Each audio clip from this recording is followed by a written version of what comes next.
જય સ્વામિનારાયણ। તારીખ 13/12/2025 માગસર વદ આઠમ શનિવાર। શ્રી હરિ હજુ વડતાલ પધાર્યા નહોતા એ સમયની આ વાત છે। વડતાલ ગામમાં ધર્મશાળાની બાજુમાં વડેવ માતાનું મંદિર હતું। એની પાસે પશ્ચિમમાં ગામનો રાજમાર્ગ હતો। એ ધર્મશાળાની પાસે જ એક મેડીવાળું ને ખડકીવાળું જૂનું મકાન હતું।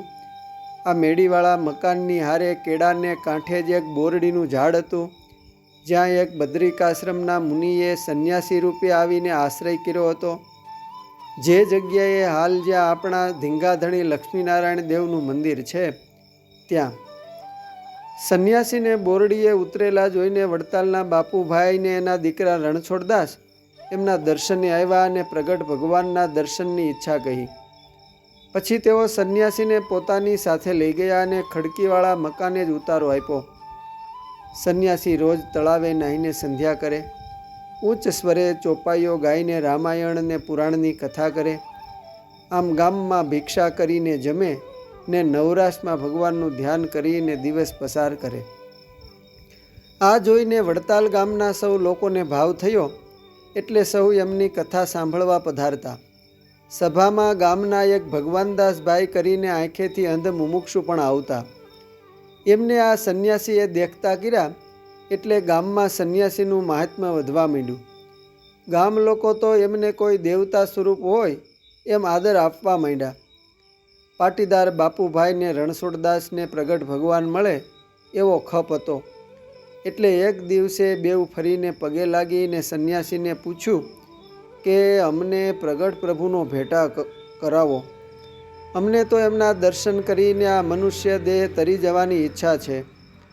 આવી બેઉની મુમુક્ષુતા જોઈને સંન્યાસી બોલ્યા કે હાલ અનંત કોટી બ્રહ્માંડના ધણી એવા પુરુષોત્તમ નારાયણ આ ધરા ઉપર અવતાર લઈ ચૂક્યા છે ને ફરતા ફરતા ગુજરાતમાં જ સોરઠમાં વિચરે છે।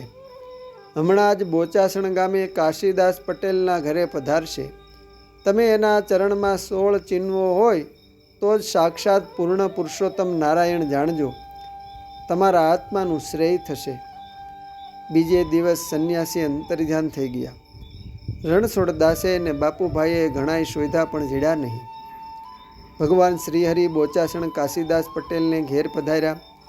વડતાલથી બાપુભાઈને રણછોડદાસ બેવ સંન્યાસીના વચને દર્શન કરવા હોંશે હોંશે પધાર્યા। શ્રીહરિના દર્શન થતાં જ બેઉને અંતરમાં અપાર શાંતિ થઈ ને પ્રગટ ભગવાન મેળાનો અહેસાસ થયો। જ્યારે શ્રીહરિના ચરણે 16 ચિહ્નોના દર્શન કર્યા એટલે એમને પરિપૂર્ણ નિશ્ચય થઈ ગયો। શ્રીહરિ બપોરે કાશીદાસ પાટીદારને ઘરે થાળ જીમા, એટલે એ બેઉને પ્રસાદી પણ આપી મહારાજે। બંને ત્યાં રાત રોકાયા। સવારે સભા થઈ ત્યારે બેઉને સમાધિ થઈ। અક્ષરધામમાં સુવર્ણ સિંહાસને અનંત મુક્તોથી વચ્ચે શોભતા શ્રીહરિને દીઠા। બાપુભાઈને રણછોડદાસે મહારાજને સંતો ભક્તો સાથે વડતાલ પધારવા આમંત્રણ દીધું। મહારાજ કહે કે અમે સૌ કાલે જ પધારીશું। બીજે દિવસ વડતાલમાં બાપુભાઈની મેળાવાળી ખડકીએ મહારાજ પધાર્યા। બાપુભાઈને રણછોડદાસે મહારાજનું વાજતે ગાજતે સામૈયું કર્યું। પોતાના ઘરે પધારતા પ્રભુનું પૂજન કર્યું ને ફૂલના હાર ધરાવ્યા। અગાઉથી સંન્યાસીએ કહ્યા મુજબ મહારાજે બોરડીએ પણ પધાર્યા અને બોર જીમા। સભા કરીને બોરડીનો ઘણો મહિમા કહ્યો। રણછોડદાસે વિવિધ પકવાનનો થાળ કર્યો। મહારાજને પ્રેમથી જમાડ્યા। મહારાજ થોડો સમય ત્યાં રોકાયા ને જ્ઞાન વાર્તા કરી બાપુભાઈને રણછોડદાસને સુખ આપ્યું। અસ્તુ જય સ્વામિનારાયણ। શ્રી સહજાનંદ ચરિત્રમાંથી।